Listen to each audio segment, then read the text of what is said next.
One thing that a lot of people question when seeing mechanical keyboards, even though this isn't limited to mechs at all, is the size of them. In particular, having no numpad.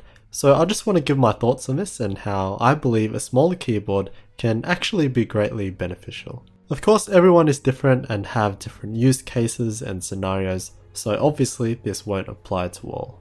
One of the first things that comes to mind is, but most laptops don't have a numpad. In fact, most laptops are running a 75% keyboard pretty much, so clearly it isn't much of a problem for many people. On a keyboard, there's two sets of numbers. We have the numpad and the number row. Therefore, there's always the option to just use one set. Obviously, if you're constantly using the numpad for number entry, which is especially more applicable in working environments, or if you need it for special functions, then the numpad is for you. So let's look at the common smaller form factors.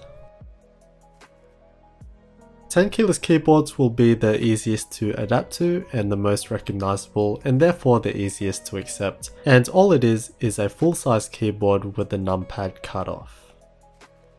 A 75% keyboard is essentially a 10 keyless as it's only missing 3 keys but is squashed together to make it more compact.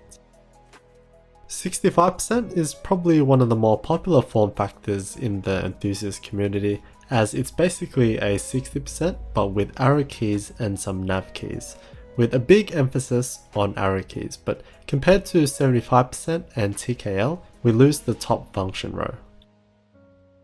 60% is where I feel most people will start making some sacrifices, as you're going to rely on secondary functions and layers to access other keys, as it is just that main area of the keyboard. The big omission in my opinion are the dedicated arrow keys, and is the main reason why I personally don't really like using 60% keyboards. The size you pick will be dependent on what you need. If you don't need dedicated arrows, 60% is fine, then as you add to your needs, you add to the size. The difference here is that the keys that are omitted are now accessible via a key combo, as they will be on secondary layers. But this isn't the case for the numpad keys as they're still there. Typically with smaller keyboards, we do have programmability options, which allows you to further fine-tune what keys you want and need in that restricted space. For example, you can have dedicated arrow keys on a 60%, or have media controls somewhere that people love. But why give up the numpad? The main thing is space.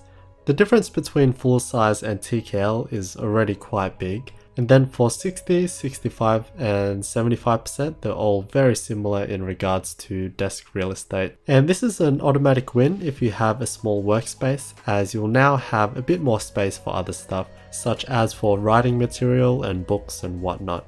The other physical advantage is that it's actually more ergonomically comfortable. I've always mentioned this in my videos, but this allows you to have more space for your mouse and allows you to bring it closer to the center, which will improve on your shoulder and arm positioning into something a bit more natural. And as many of us are at our computers for long periods, this can make a difference over time.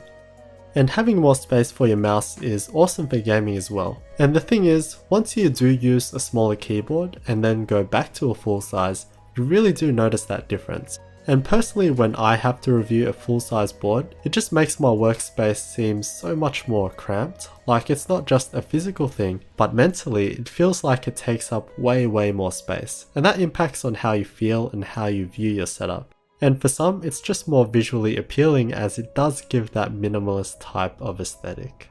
Lastly, they are more portable, which I know won't be applicable for a lot of people, but yeah, it's way more easier to chuck a small board in your bag compared to a full-sized. So yeah, that's just what I think about it all. If the numpad is absolutely necessary, then you can't really get away from that. Of course it has its place and that's why it's there, but really think about if it's a necessity, because we always have all those keys in the main area of the keyboard, so why duplicate these keys? Because it really is a duplication for convenience, but not all of us need that convenience. So let me know what you think, and if you have any thoughts on maybe having made that change before, or what size you think best suits you.